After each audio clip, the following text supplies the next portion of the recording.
Hi, my name is Haley Oswald, and I'm going to talk about nutrition for runners and the importance of it. So, a little bit about me first. I'm a cross country runner. I've been doing that for a year now, but I've been a track runner for like 10 years now. And I chose this topic mainly because of the importance to me personally. I got my freshman year, I got a stress fracture on my tibia, and that really was not fun for me. And honestly, it all led to nutrition and why I got my stress fracture. So I'm going to talk about the importance of eating properly, but focusing on mainly two food groups: carbs and protein. So why is this important? So this is important, one, to help with injuries, but also it also just sucks getting injured when you're a runner and an athlete in general. So it can also help with your mental health. But a quote that my coach said in an interview I did with him: if you're under eating and under fueling for an extended period of time, things will go wrong. The body is going to find ways to access energy one way or the other. If you aren't eating enough to fuel your body, it will find fuel elsewhere. So, like I said, the two main things is carbs and protein, but it's also super important to hydrate in the proper way of like drinking water, but then also as you're sweating, you're losing electrolytes. So you need to replace those electrolytes with sodium, stuff like that. So this, you've all heard of probably MyPlate. It's a little blurry, I had to zoom it in. But MyPlate, but this is what an athlete's performance plate should look like. So when I got my injury, I ended up going to a dietitian because I just couldn't figure out why my body wasn't healing properly and why it was taking so long for my body to heal. Come to find out, my plate was not the correct way I should have been fueling my plate. So I was so focused on protein, which yes, it is very important for muscle growth and like recovery, but also I wasn't preparing my body for workouts by eating carbs and stuff like that. So in the first quote I have up here, there's big fancy words up here, but in the end of it, it literally just talks about that if we do not eat protein, the protein cannot be replaced and help muscle grow. And then if we don't have enough protein, it causes muscle loss, which again doesn't allow muscle to grow. And then in the bottom, it talks about carbs. And this talks about how if you don't have the macronutrient of carbs and you cut any macronutrient out and just focus on the protein, it can cause a loss of muscle, which then is causing your body to be breaking down muscle instead of the energy it needs. But back to the performance plate I have right here, you can kind of see it probably looks a little different than the MyPlate. So as an athlete, you should be eating half of your plate should be carbs.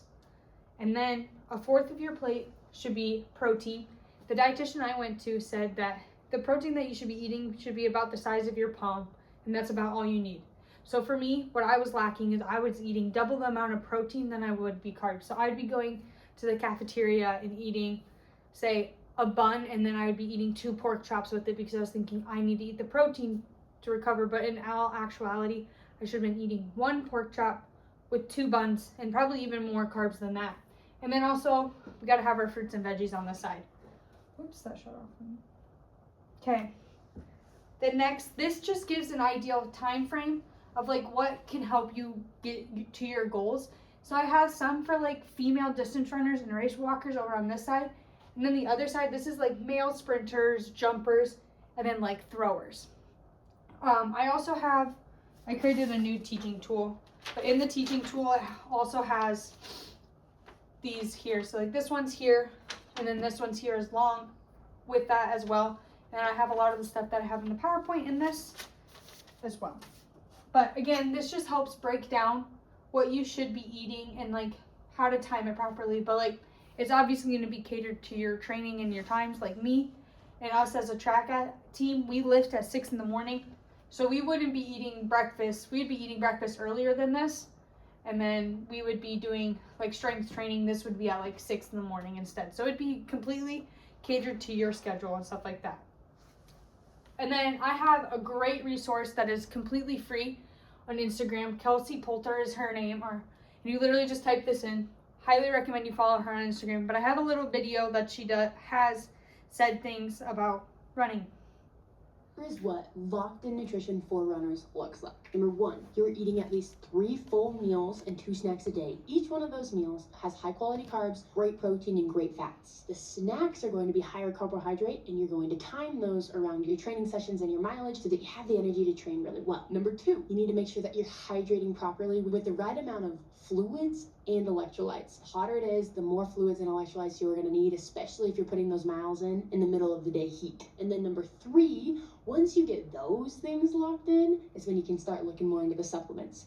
Some ones that I would recommend for you runners are beetroot juice, tart cherry juice for recovery, and then you can also look into caffeine to help you guys out too.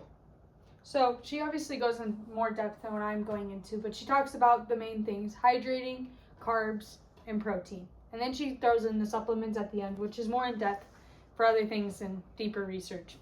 But I think she's great. She has way more videos that go in depth about carbs and protein as well. And then also has, like, again, like what I showed here on this slide, like per athlete, like she has, like, you can pay for her to make a meal plan for you. And she just talks about how people have cut seconds off of their times just because of the way they changed eating. They didn't change their training or anything, just changed the way they were eating and feeling themselves.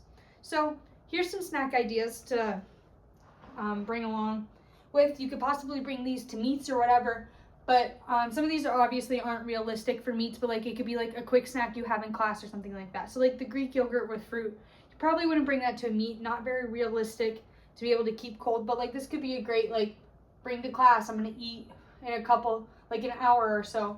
Protein bars are always a great go-to. My favorite are Go Macro bars. They have a variety of flavor. They're awesome. Apples with peanut butter would be a great one for like meats. Very low, easy on the stomach, but cover the carbs and protein there. And then Trail Mix has the carbs, protein, again, very easy one for track meets. And then the Fairlife chocolate milk, it's shelf safe, so you can bring that to track meets. But then also in one like bottle, it covers the carbs and protein you need for just that one snack or meal. So here are my references, and then that's it.